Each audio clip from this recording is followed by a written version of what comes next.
ఇవాళ మధ్యాహ్నం 3 గంటలకు సచివాలయంలో సీఎం రేవంత్ రెడ్డి అధ్యక్షతన రాష్ట్ర కేబినెట్ భేటీ జరగనుంది. ఈ సమావేశం రాజకీయంగా పరిపాలనా పరంగా అత్యంత ప్రాధాన్యత సంతరించుకుంది.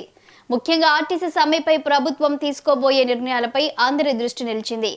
అలాగే కాళేశ్వరం ప్రాజెక్టుపై హైకోర్టు ఇచ్చిన తీర్పు ప్రభావాన్ని మంత్రివర్గం సమీక్షించనుంది.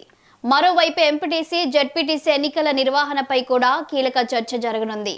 అలాగే ఇందిరమ్మ కుటుంబ బీమా విధి విధానాలపై స్పష్టత వచ్చే అవకాశం ఉంది. ప్రజాపాలన, ప్రగతి ప్రణాళిక అమలు, రాష్ట్ర అభివృద్ధి దిశపై కూడా కేబినెట్ దృష్టి సారించనుంది. ఇక అజారుద్దీన్, కోదండరాం ఎమ్మెల్సీ అభ్యర్థిత్వాలపై చర్చ రాజకీయ వర్గాల్లో ఆసక్తి రేపుతుంది. అలాగే మెట్రో స్వాధీన ప్రక్రియ నిర్వహణపై కూడా సమగ్ర సమీక్ష జరగనుంది.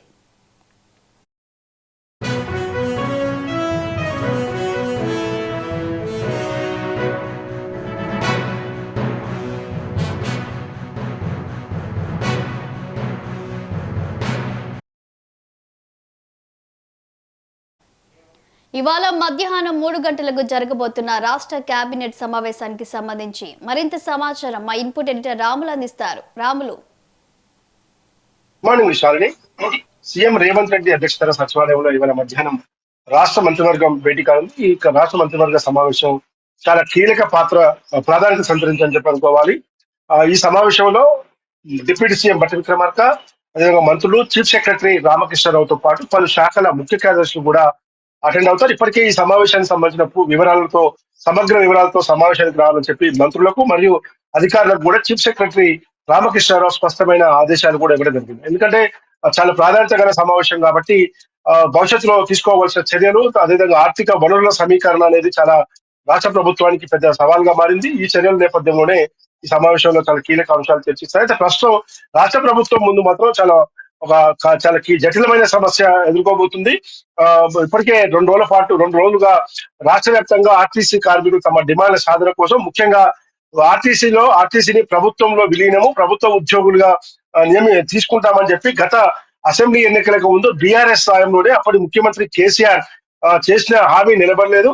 కానీ కాంగ్రెస్ పార్టీ అసెంబ్లీ ఎన్నికలకు ముందు ఖచ్చితంగా ఆర్టీసీ ఉద్యోగులను ప్రభుత్వం ఉద్యోగులుగా గుర్తిస్తాము, విలీనం చేస్తామని చెప్పింది. ఇప్పటి వరకు కూడా దానిపైన చర్యలు తీసుకోకపోవడంతో దాదాపు 2.5 సంవత్సరాలు కాంగ్రెస్ పార్టీ అధికారంలోకి వచ్చి ముఖ్యమంత్రి రేవంత్ రెడ్డిగా బాధ్యతలు చేపట్టి అయినా కూడా ఇప్పటికీ దానిపైన ఎలాంటి చర్యలు తీసుకోకపోగా డిఏలు కానీ, పిఆర్సీలు కానీ, ప్రైవేటు వాహనాలు తీసుకురావడం, పెద్ద ఎత్తున ఎలక్ట్రికల్ వాహనాలు తీసుకురావడం, ఇతర డ్రైవర్లను నియమించడం, అద్దెబస్సులనే పెద్ద ఎత్తున పోషించడం వంటి పరిణామాలు కార్మికుల సమస్యలకు దారితీశాయని చెప్పి కార్మికులు చెప్తున్నారు. కాబట్టి దీనిపైన సమ్మె చేస్తున్న కార్మికుల సమస్య కూడా ఈ రోజు కేబినెట్ భేటీలో చాలా కీలకంగా చర్చిస్తారు. ఇక మరొక అంశం, గత బీఆర్ఎస్ ప్రభుత్వంలో ఏదైతే అత్యంత ప్రతిష్టాత్మకంగా సాగునీరు అందించే దిశగా, లక్షలాది ఎకరాలకు సాగునీరు అందించే దిశగా ప్రాజెక్టు చేపట్టామని చెప్తున్న కాళేశ్వరం ప్రాజెక్టులోని మేడిగడ్డ, అన్నారం, సుందిల్ల బరాజుల నిర్మాణంలో అసెంబ్లీ ఎన్నికల సమయంలో మేడిగడ్డలోని లక్ష్మీ బ్యారేజ్ లో 5-6 పిఎస్ కుంగిపోయి ఏదైతే డ్యామేజ్ జరిగిందో డ్యామేజీ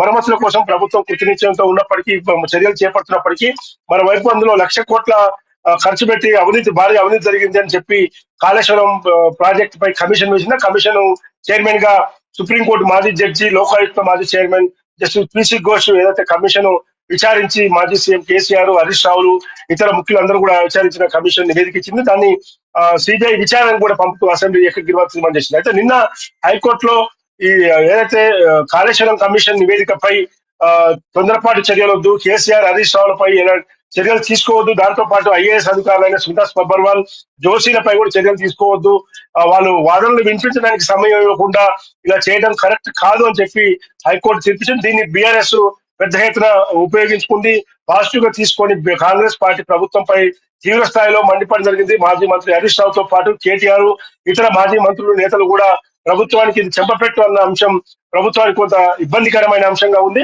అయితే ఈ నేపథ్యంలో కాళేశ్వరం ప్రాజెక్టుపై కమిషన్ నివేదికపై నిన్న హైకోర్టు ఇచ్చిన తీర్పు నేపథ్యంలో ఎలాంటి చర్యలు తీసుకోవాలి, ఏ విధంగా ముందుకు పోవాలి, ఇప్పటికే సిబిఐకి లేఖ రాసిన నేపథ్యంలో మరొకసారి సిబిఐకి వినతి చేయడము, లేదంటే డైరెక్ట్ గా వెళ్లి కలవటము, అసలు ఢిల్లీలో ఆందోళన చేయడం వంటి అంశాలపై కూడా ఈ రోజు సుప్రీంకోర్టులో పిటిషన్ వేస్తూనే ఇతర మార్గాల ద్వారా కూడా ఏ విధంగా ముందుకు వెళ్ళడం పైన కూడా ఈ రోజు కేబినెట్ లో చర్చిస్తారు. దాంతో పాటు రానున్న మే నెల చివరి వారం కానీ జూన్ మొదటి వారంలో కానీ ఎంపీటీసీ, జెడ్పీటీసీ, తర్వాత జిహెచ్ఎంసీ మున్సిపల్ ఎన్నికలు, ఇదంతా కూడా ప్రక్రియ ఉంది. ఆ ప్రక్రియ నిర్వహణ ఇప్పటి నుంచి చేపట్టాల్సిన చర్యలపై సంబంధిత అధికారులకు ఎలాంటి ఆదేశాలు ఇవ్వాలి దానిపైన కూడా ఈ సమావేశంలో చర్చిస్తారు. ఇక ఆ ఏదైతే ఇందిరమ్మ జీవిత బీమా సౌకర్యం ఉందో 1,15,00,000 మంది కుటుంబాలకు ఈ రోజు రాష్ట్ర ప్రభుత్వం జూన్ 2వ తేదీ నుంచి ఆ పథకాన్ని అమలు చేసేందుకు శ్రీకారం చుట్టింది.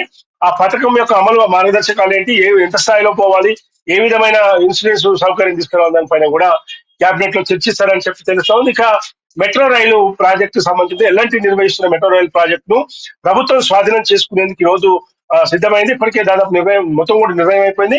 ఈ నెల 30 లోపు 13,000 కోట్ల రుణాన్ని ఎల్ఎన్టీకి ఇవ్వాలి. ఆ ఎల్ఎన్టీకి కేటాయించాలంటే రుణం ఏ బ్యాంకు ద్వారా తీసుకోవాలి దానిపైన కూడా చర్చిస్తున్నాయి. ఇక రాష్ట్ర ప్రభుత్వ ఉద్యోగుల సమస్యలతో పాటు ఇతర రైతు భరోసా నిధుల విడుదల అంశం కానీ ఇంకా తీసుకోవాల్సిన చర్యలపైన కూడా ఈ రోజు క్యాబినెట్ లో చర్చించే అవకాశం ఉంది. శాలిని. రాములు, ఇప్పుడు ప్రభుత్వం ముందు ఉన్న ప్రధాన సమస్య వచ్చేసి ఆర్టీసీ సమ్మె. ఒకవేళ ఇది ఇలాగే కొనసాగితే గనక సామాన్య ప్రజలు ఇబ్బంది పడే అవకాశం ఎక్కువగా ఉంది. మరి ముఖ్యంగా దీనిపై ప్రభుత్వం ఎలాంటి ఆలోచన చేస్తుంది అనుకోవచ్చు? అంటే ప్రభుత్వం ఇప్పటికే వాళ్ళు 45 రోజుల ముందు సమ్మెలోకి వెళ్తామని చెప్పి ఆర్టీసీ ఎండీకి మరియు లేబర్ కమిషనర్ కు ఆర్టీసీ కార్మికుల జేఏసీ సమ్మె నోటీస్ ఇచ్చినప్పటికీ ఆ 45 రోజుల్లో కూడా ప్రభుత్వం నుంచి ఎలాంటి చర్యలు తీసుకోకపోవడం తోటే వాళ్ళు సమ్మెలోకి వెళ్లాల్సి వచ్చింది. సమ్మెకు ఒక రోజు ముందు సాయంత్రం రవాణా శాఖ ప్రిన్సిపల్ సెక్రటరీ వికాస్ రాజు, ఆర్థిక శాఖ ముఖ్య కార్యదర్శి మన సందీప్ సుల్తానియా, ఆర్టీసీ ఎండి నాగిరెడ్డితో కలిపి 3 ఐఏఎస్ అధికారులతో కమిటీ వేసింది. ఆ కమిటీతో జరిపిన చర్చలు కూడా కార్మికులు వినలేదు, విఫలమయ్యాయి. దాంతో నిన్న తెల్లవారుజాము నుంచే సమ్మెలోకి వెళ్ళారు. కానీ ఇప్పటికీ మంత్రి పొన్నం ప్రభాకర్ కేవలం వీడియోల ద్వారా, మీడియా ద్వారా వాళ్ళకి వినిపించేది తప్ప ప్రత్యక్షంగా పిలిపించుకొని మాత్రం వాళ్ళకి ఎక్కడ కూడా వాళ్ళని చర్చించట్లేదు.